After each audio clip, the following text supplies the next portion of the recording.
Did the title of this episode hurt a little? Are you guilty of telling your patients to just eat less and move more to lose weight? Don't feel bad. We all are guilty. But no surprise, your patient has probably already tried that for years and it hasn't worked. Now, I know that you want to help your patients on their health journey, and it can be so challenging knowing exactly what to say in a quick patient encounter. I'm Colleen Sloan, a registered dietitian, PA, and your nutrition mentor. Welcome to the Exam Room Nutrition Podcast, your guide to giving better nutrition advice. So in today's episode, I'm sitting down with Dr. Michelle May about why it's so important to help patients break free from the diet mentality and embrace understanding why they are actually eating. We're going to unpack some buzzwords you might be hearing, like weight neutral and weight inclusive healthcare, person first language, and mindfulness. We're also going to unpack why diets are so darn appealing, but they don't work long term. We're going to talk about the physiological response to dieting, and lastly, we'll unpack the secret to giving your patient advice that works. Now, before I introduce Michelle, I want to invite you to a free workshop I'm hosting on motivational interviewing, where I'll be sharing some fresh insights to help you learn a new approach to communicating. You can learn more and register at examroomnutrition.com/MI. That's examroomnutrition.com/MI for motivational interviewing. And I'll link to it in the show notes below. All right, now get comfy and join me in welcoming Dr. Michelle May. She is a former family physician and recovered yo-yo dieter. She's the founder of Am I Hungry? Mindful eating programs and training. She's also the author of the Eat What You Love, Love What You Eat book series that teaches mindful eating to help individuals resolve mindlessness and emotional eating and to live the vibrant life they crave. She's an associate professor at Arizona State University and co-authored a paper on weight-inclusive healthcare, which is also linked below. Michelle, thank you so much for being here. Welcome to the show. Thanks for having me, Colleen. I'm all about definitions, and I think it's really important that two people who are communicating understand the words that we're using and that we are defining it the same way. So I think it's really important that we start by first getting some definitions straight. So I would love for you to explain to us, what is weight neutral and weight inclusive healthcare? What does that mean? That's a great question because you're going to hear these more and more as time goes on. So when I think of weight neutral, I think of healthcare that is not based in weight or weight loss or weight change. In other words, it's not weight centric. So when we're working with our patients or our clients to help them with behavior modification or even medications or managing their health conditions, we're not predicating it on body change in order to help them become healthier. Weight inclusive overlaps quite a bit with that, but it also includes the idea that we care for all bodies equally, and that if somebody came in with knee pain and happened to be in a larger body, we would still do the same evaluation and recommendations that we would do for somebody in a smaller body. In other words, too often, and I hear this all the time from my clients, too often they go to the doctor and the first piece of advice is lose weight, which of course they've tried many, many, many times before, and their healthcare needs are sometimes not met appropriately. Thank you so much for differentiating between those two. And I think this directs us to the next terminology that we're hearing quite a lot, and that's using person first language. So I'm curious if you could give us an example of what that would look like and why is that so important? Yeah, so for me, the best example of person first language would be not calling somebody a diabetic. It would be a person who has diabetes. And what we're really doing here is focusing on what's important, which is the individual and all their biopsychosocial factors that will affect their well-being.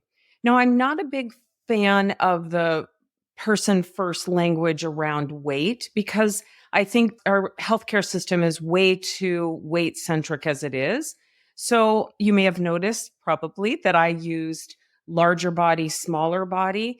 And the reason I prefer that language is that a lot of our definitions around weight are in and of themselves biased. So, for example, when we say somebody is overweight, it assumes that there is a right weight to be, that everybody would be this weight at that height and they are over it. And that's just not true. That doesn't really have anything to do with what we have known about bodies over history. There's always been a diversity of body sizes and shapes. Further, the word obesity is really based on a Latin word that means having eaten until fat. Well, that assumes that a person just eats a lot and in and of itself has bias.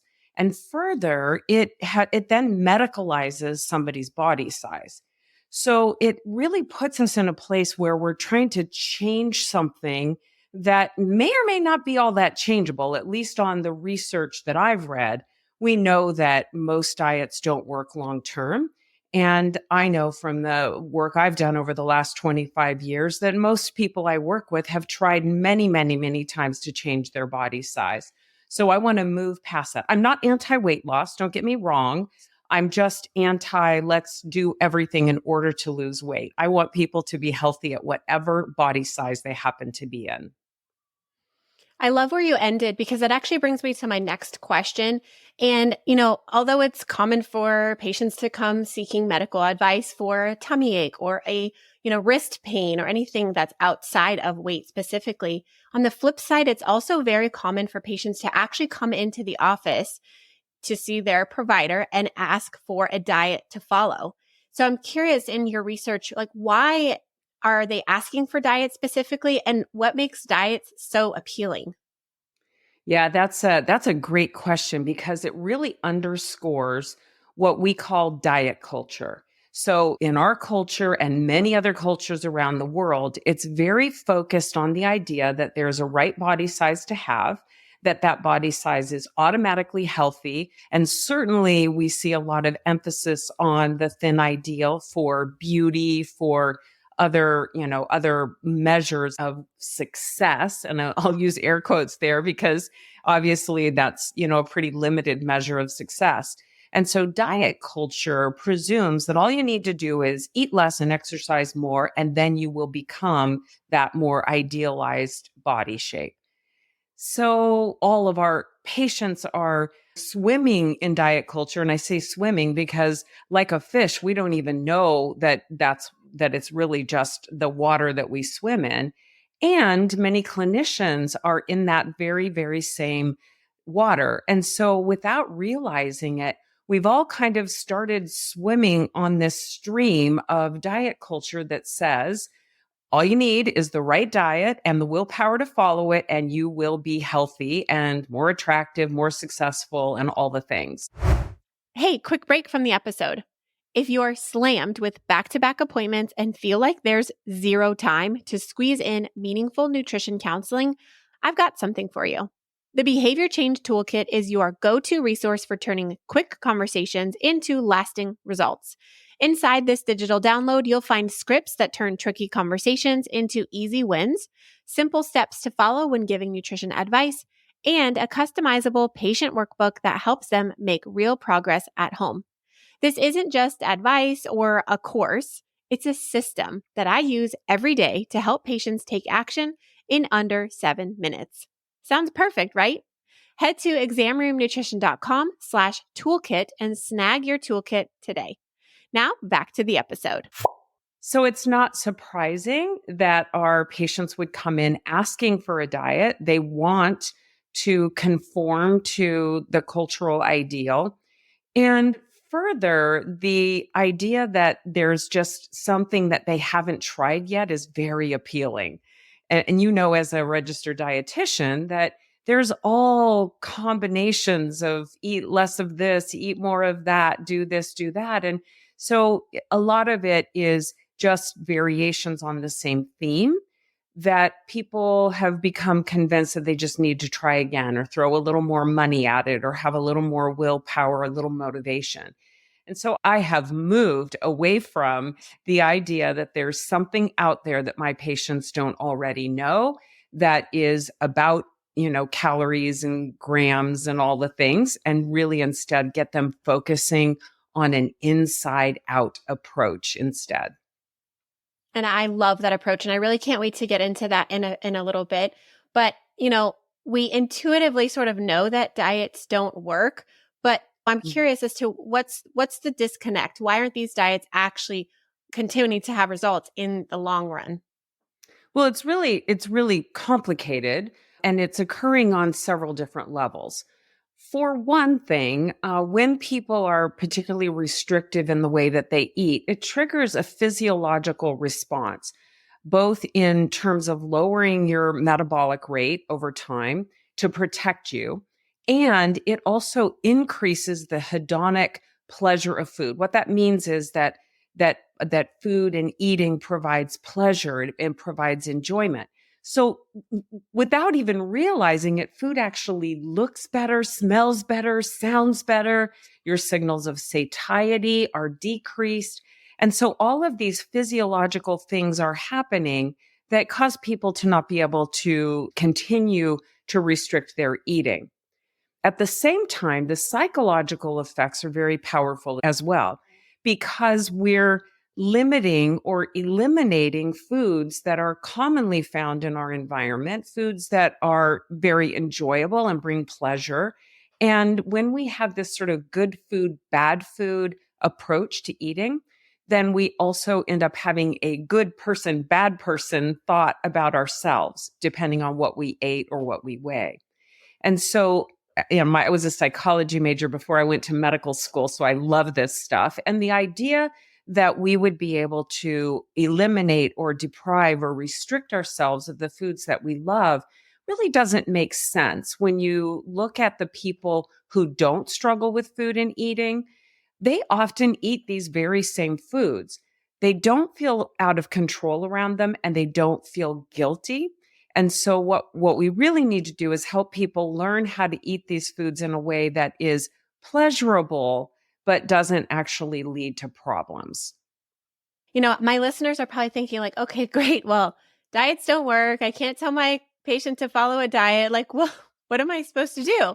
So I don't want to leave you guys hanging. This is kind of the meat of where we're getting to. So if you're multitasking, come back to me because I'm so curious, Michelle, what does a healthcare professional do? What solution can we offer to our patients when they are coming to clinic and saying, what diet do I follow? Yeah, so I have a lot of different levels on which I'd love to answer that question. So the quick answer is, well, I wouldn't really recommend a restrictive or fad diet. They work short term, but I'm going to assume that what you want is long-term change in your overall well-being. So let's start with our patients from some common ground, which is they want to feel better. They want to be healthier. I know looking better is a big motivation. Let's find out what their goals are. What is their intention? What are they looking for? And then we'll start there. Because indeed, if they want better health, maybe the real place to start is to make sure that their meds are optimized, that if they have diabetes, that they're checking their blood sugars, that they're moving their bodies on a consistent basis in a way that feels joyful and sustainable, and so on and so forth. But I think so often, telling somebody to lose weight is absolutely useless advice. I love that you ended there. And I actually posted a reel recently that says, the hook was telling a patient to eat less and move more is dumb. And it's gotten quite a little bit of controversy because, there's differing opinions there. The concept makes sense. Hey, eat a little bit less unhealthy junk food is what they would say, move more, exercise more. The concept makes sense, but it's oversimplifying things, right? It's not as easy as it looks. And change is hard. Change is hard. And it also makes the patient feel misunderstood. I think you can safely assume that your patients, especially those in larger bodies, but actually patients in all body sizes, that many of them have already done the eat less, exercise more thing, that they've tried lots of different diets. I think a lot of your patients probably know more about nutrition than most medical doctors because of the lack of training.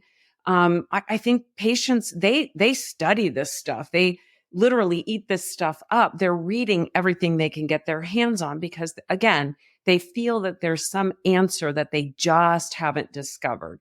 So when a clinician says, well, eat less and exercise more, or very common, and I am guilty of this too in my old days, is they will recommend the diet that the clinician has been most successful on, and that's not a scientific evidence-based way to approach medical advice. And I think we need to kind of take a step back and really start looking at behaviors rather than a number on the scale. I love that you said that clinicians will suggest the diet that they're following. And I think that's actually just awful advice. So I would love for you to just define mindful eating and how it can help people change their relationship with food. Yeah. So I came to this because I had my own disordered relationship with food and years of yo-yo dieting. So I got interested in this because I too was looking for an answer for myself and had tried lots and lots of different diets. What I realized is, as we talked at the beginning, diets don't work long term. I'm not saying they don't work short term. Of course they do. Many of them do. And I'm not saying that nobody loses weight long term. A few do. But to provide medical advice based on something that is of very limited usefulness doesn't really make sense. And we wouldn't do it in most other areas of medicine. Mindful eating, on the other hand, I think a simple definition that I love is eating with intention and attention. And that is purpose and awareness. That's pretty simple, but it actually encompasses all the decisions that we make around eating. So one of the things that has been very useful for me and my clients and patients and others that I've trained is the mindful eating cycle that helps us look at the 6 decisions that we make every time we eat. Most of them are completely mindless and unconscious and habitual. And so what mindfulness does is it brings our awareness to these decisions. Why am I eating in the first place? When do I feel like eating? What do I eat? How do I eat it? How much do I eat? And then where do I invest the energy? So these 6 decisions will address pretty much every single issue that the people I work with bring to me. And it becomes a really simple format for going deeper. It's probably not something most clinicians are going to be able to do in a 10-minute office visit. So maybe a great place to start would be, oh yeah, I understand. I remember we've talked about diets before, or yes, I understand that you're interested in losing weight. Could I suggest that maybe instead of us having this conversation today, we start with something a little maybe surprising. And that is, for the next week or two, every time you feel like eating, pause for a moment and check in. Ask yourself, am I hungry?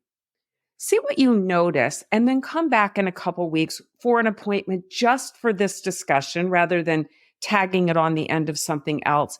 And let's talk a little bit more about what you noticed. What we're doing is we're creating some space. We're putting the awareness into the hands of the patient. And then we're giving them the opportunity to help bring to us what the issues are. If it's emotional eating, that's going to be a very different pathway for you as a clinician than, yeah, you know what? I'm letting myself get way too hungry and then I'm starving and I can't stop eating. That's a different solution. So it helps individualize medical care, which is really what we all should strive for. That was such an impactful phrase that you had said right there. And if you guys missed it, you need to pause it and go backwards and save that phrase in your phone, because I think that touched on so many important key components of being a clinician. It's hard, right? Like, I'm not here to say that talking about nutrition is easy and you should just put it into every well check. I'm in the clinic. I run a really busy pediatric clinic, and I'm in and out of a room within 5 and 10 minutes. So I know it's really, really hard to have these conversations about nutrition, but it's really, really important. And that phrase right there of just separating the visit that you're doing right now, which probably you've had to do medication refills and referrals, and you're also managing all of the other chronic conditions, and then tacking on nutrition to it, it doesn't give it the justice that it deserves. It doesn't give it the attention that it deserves. And it doesn't give your patient the respect that they deserve for this complicated issue. So I love, Michelle, that you had suggested a tiny little action step that they can take and a follow-up appointment in a few weeks, because that is so important. Because now at this follow-up appointment, like you said, they can come with more information and you have that dedicated time to maybe delve into those other issues like you had discussed. Now, I would love to linger here because you had mentioned emotional eating, and that could be a trigger for so many people. And so where does mindfulness come into when we know that our patient is struggling with emotional eating? Yeah, so the awareness of why I want to eat in the first place is the place to start. So, why you're eating will affect every other decision that follows.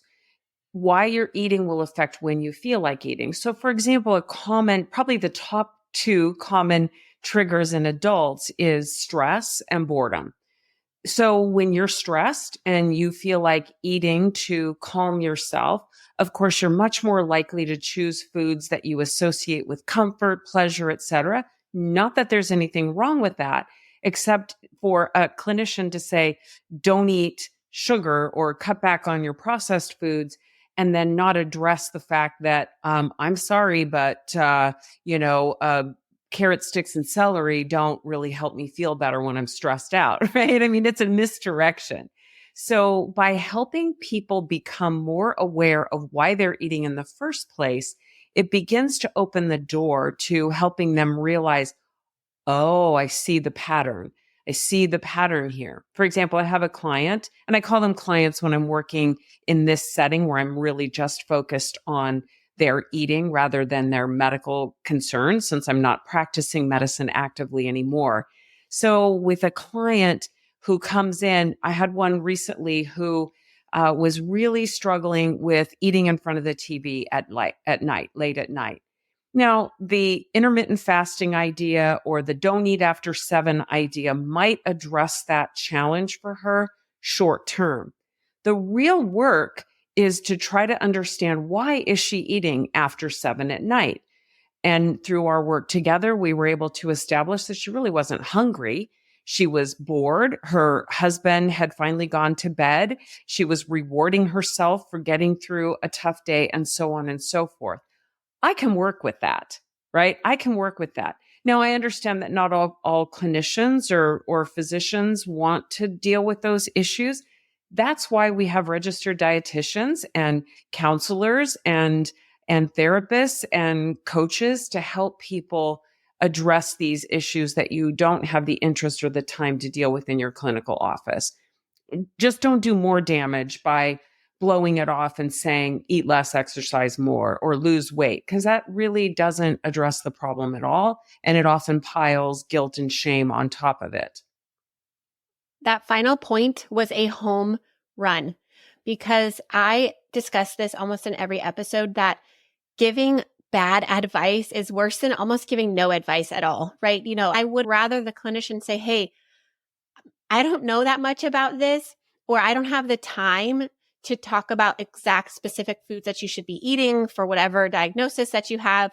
Here's a referral to a registered dietitian. That would be so much more impactful and so much more appropriate than just giving some small piece of advice. And I know it's so hard. We, as clinicians, we want to help. We've got into this profession to help people, but I hope that through this podcast and through today's episode with the phrases that you're learning, you can start to shift how you're helping your patient and using more appropriate language and more appropriate recommendations that are actually beneficial than harmful. As you heard through Michelle's bio, you know that she wrote a book. So I wanted to close out our interview today by just kind of talking about the concept behind your book. The book series is titled Eat What You Love, Love What You Eat. Now, this might sound a little counterintuitive to some, so I'm going to bounce this back and ask you a question. So I love cheesecake.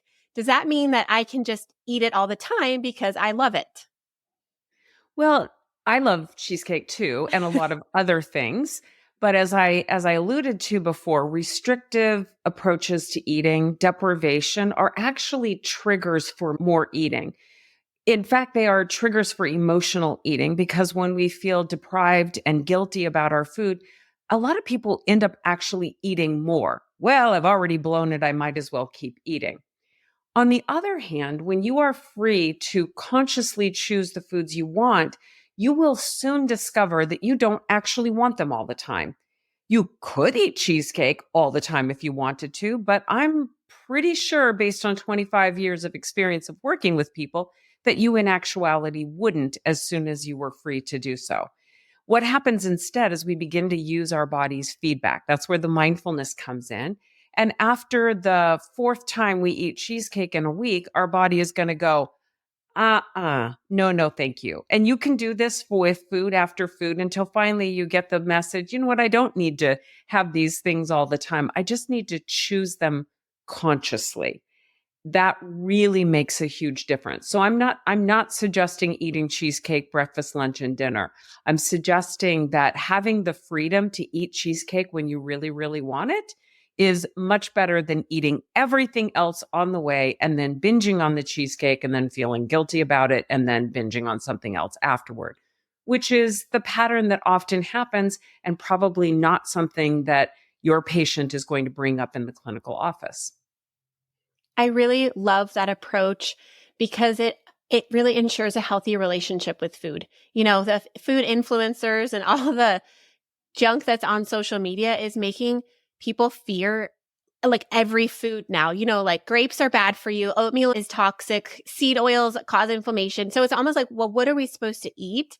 And it's Mm. taking away the pleasure of food, right? I think we forgot that you don't just have to eat something because it provides you with XYZ benefit. Sometimes it's just delicious and it makes you feel awesome and you're enjoying the company of loved ones. I have so enjoyed this conversation with you. I would love for you to share where my listeners can find you, your socials and your website and all of that. So on amihungry.com, our website, you'll find tons of free resources, both for individuals as well as for health professionals. I'm like you, a big fan of education. And so we do lots of articles and posts and things like that. So please hop over there. And then in social, I'm on Instagram and Facebook primarily. And so you'll find me there under Michelle May, MD. I'm definitely going to link all of those resources down below in the show notes for you all to have access to that. Michelle, thank you for the gift of your time. I cannot give this time back to you, but I so appreciate the wisdom that you provided with us today. Thank you for having me. All right, now it's time for my nutrition notes. Do you ever have patients who just want the quick fix? Like they come to you and they say, just put me on a diet or just tell me what I should eat. Or my favorite, oh, my neighbor did this diet and lost weight. We've all heard it. Patients are looking for that magic bullet. Now, can they make short-term changes and lose weight on these bad diets? Sure. But do they actually work? Not in the long run. Otherwise, they wouldn't be sitting in your office frustrated and looking for answers. So it's time for a complete mindset shift for them and for you. So I wanted to introduce you to the 10 by 10 by 10 rule. This was popularized by Susie Welch, and it's a simple yet powerful tool for making big decisions. So here's how it works. When you or your patient is faced with a choice, have them consider these 3 questions. Number 1, how will I feel about this decision 10 minutes from now? Number 2, how will I feel about it 10 months from now? And number 3, how will I feel about it 10 years from now? This approach forces them to think beyond the here and now and focus on the long-term impact of their choices. It's a way to shift focus from instant gratification to lasting change. So here's 2 examples. First, let's say your patient is thinking about trying the keto diet. So in the short term, 10 minutes, they might feel excited about jumping into something new. In the medium term, the 10 months, they may start to realize that it doesn't fit into their lifestyle. And in the long term, 10 years, they see that the diet was way too restrictive and they never hit their goals. One of my favorite questions to ask patients when they're considering a diet is, can you eat like this forever? Now, imagine a different scenario. Your patient is considering the plate method. In the short term, 10 minutes, they might feel a bit nervous about this new way of eating or that they won't achieve their weight loss goals.